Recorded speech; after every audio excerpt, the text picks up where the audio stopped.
부동산 광고 대행 업체가 유튜브의 영상을 대실적으로 올리는 것 괜찮다라는 겁니다. 괜찮다. 다만 광고 대행 업체가 직접 연락을 받아서 중개를 하는 것은 결코 안 된다.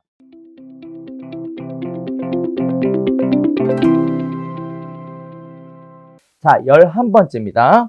그렇다면 유튜브나 블로그 등을 통해 표시광고원 중개대상물의 거래가 완료된 경우 이때도 지체 없이 표시광고를 삭제해야 하는가? 라는 건데요. 결론적으로 얘기하면 네, 삭제하셔야 됩니다. 자, 한번 볼게요. 표시광고 플랫폼의 종류, 방식 등을 불문하고 거래가 완료된 중개대상물임을 알고 표시광고를 방치하는 경우에는 부당한 표시광고에 해당되어 과태료 부과 대상이 해당됩니다. 계약이 체결된 사실을 알고 있음에도 불구하고 지체 없이 표시광고를 삭제하지 않은 경우에는 허위 매물 광고가 된다라는 거고요. 일부 중개 플랫폼에서는 거래 완료로 표시해서 거래 대금이 실제 거래 대금과 다른 경우가 빈번하게 발생하는 경우도 있기 때문에 오히려 이런 부분들이 소비자에게 오인이나 혼동을 줄 우려가 있어서 이를 예방할 필요가 있다라는 건데요. 계약일 이후 표시 광고를 방치하여 감시센터 신고 또는 실거래 기반 모니터링 등을 통해 적발되는 경우에는 규정 위반 심의 광고로 분류가 돼서 과태료 처분을 받을 수 있으므로 매우 유의하셔야 되겠습니다. 자, 지금 중개업에 가장 이슈가 되는 부분 중 하나가 바로 이 부분이에요. 유튜브나 블로그에 매물 광고를 했어요. 뭐 드론도 띄우고 뭐 여러 가지 현장 촬영도 하시고 여러 가지 하셨어요. 그런데 이 부분이 거래가 됐다라는 거예요. 자, 그러면 거래가 완료되었다. 그러면 이거 생각해 볼 수 있겠죠. 나를 통해서 거래가 완료가 된 경우가 있고요. 다른 부동산을 통해서 거래가 완료된 케이스가 있을 겁니다. 나를 통해서 거래가 완료된 경우에는 즉시 삭제 조치가 이루어져야 한다는 거고, 다른 부동산을 통해서 거래가 됐기 때문에 내가 거래됐는지 안 했는지 여부에 대해서 정확하게 알 수가 없다라고 한다면 그때는 즉시 삭제하지 않아도 과태료 부과 대상은 아니라는 부분이에요. 자, 따라서 내가 거래했을 경우에는 즉시 삭제해 주셔야 한다는 점, 이렇게 설명드리면 좀 더 구체적으로 이해하시겠죠. 자, 여기서 한 단계 더 나가보면요.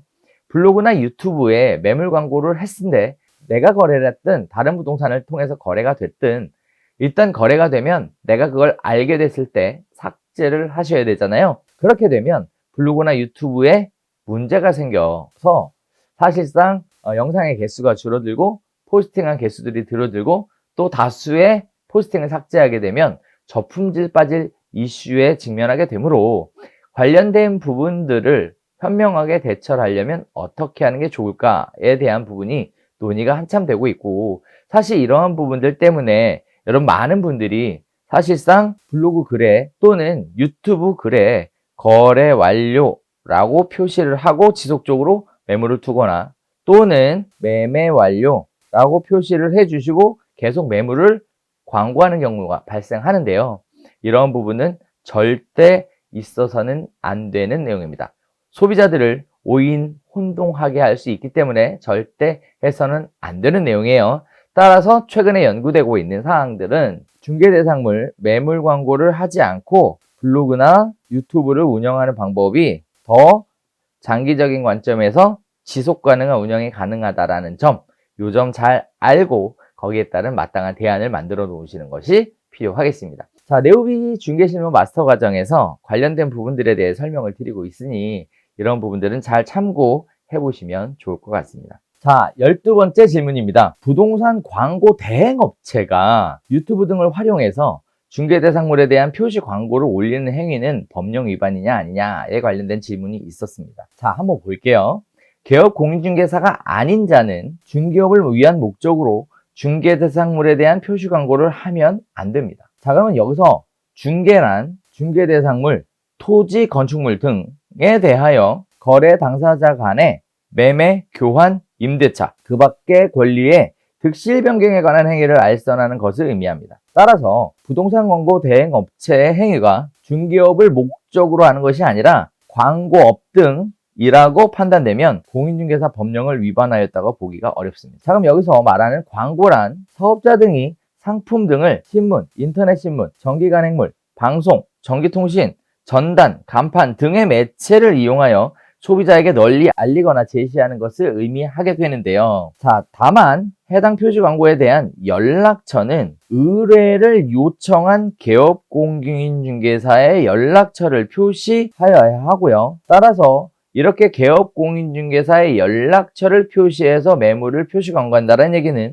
기본적으로 개업 공인중개사의 5가지 사항 플러스 건축물의 경우에는 12가지 사항이 이 광고에 명시가 되어야 한다는 부분입니다. 만일 이렇게 하지 않고 대행업체의 연락처를 표시하는 경우에는 중개업을 위한 목적으로 판단하여 공인중개사법 위반으로 볼 수 있습니다. 자, 그러면 정리해 볼 수 있겠죠?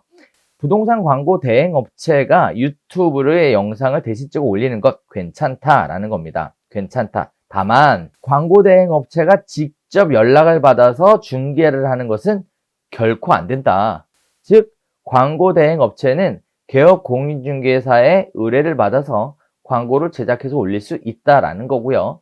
이와 같이 개업 공인중개사의 의뢰를 받았다면 개업 공인중개사의 표시 의무사항 5가지 그리고 건축물의 경우에는 12가지 사항이 반드시 그 영상 안에 들어가 있어야 한다라는 겁니다. 자, 이 부분이 없게 되면 개업 공인중개사의 표시 광고 위반으로 또 문제가 생길 수 있다라는 것이니까 꼼꼼하게 확인해 보셔야 되겠습니다. 자, 13번째입니다. 자, 관련된 부분의 위반을 발견했어요. 그러면 신고는 어떻게 하는 걸까요? 에 대한 부분인데요.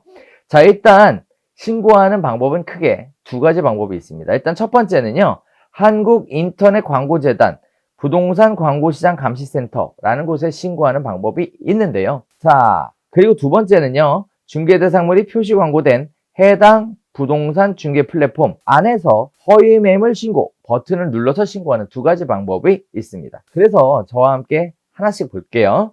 일단 첫 번째입니다.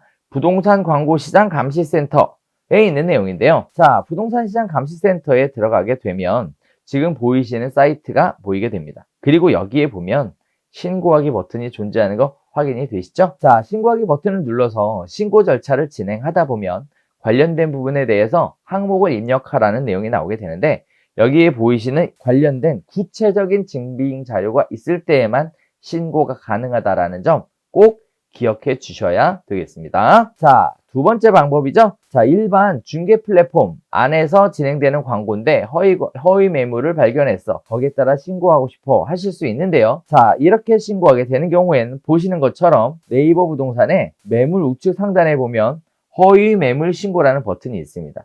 자, 이 버튼을 누르게 되면 이렇게 연결되도록 되어 있어요. 자, 집주인 미인증은 클린관리센터 검증 기준이 아니므로 신고하실 경우 처리가 불가능합니다. 검증 기준이 아닌 사유를 들어 반복적으로 신고하실 경우 신고자 페널티를 부과할 수도 있습니다. 또한 이러한 행위는 공인중개사법 제33조 2항 시세에 부당한 영향을 줄 목적으로 중개사 업무를 방해해서는 안 된다를 위배해 고소 고발의 대상이 될 수도 있음을 유의 부탁드립니다. 라고 이렇게 경고 문구가 뜹니다. 자, 여기서 확인 버튼을 누르게 되면 바로 또 이쪽으로 넘어가게 되는데 개인정보 수집 및 이용에 관한 부분들에 대해 휴대폰 인증이라는 절차를 거쳐야만 신고가 진행된다라는 점 확인하셔야 되겠습니다. 자, 반면에 공인중개사협회 매물에 대해서는 지금 현재 신고하는 버튼이 존재하지는 않아요. 존재하지는 않지만 이런 부분들은 한방 포털에서 관련된 부분을 체계적으로 적극적으로 관리하고 있으니까 그곳에서 확인해 보실 수가 있겠습니다. 이번에는요. 표시 광고에 관련된 질문 2번째 중개사무소에 관련된 부분을 조금 더 살펴보도록 하겠습니다.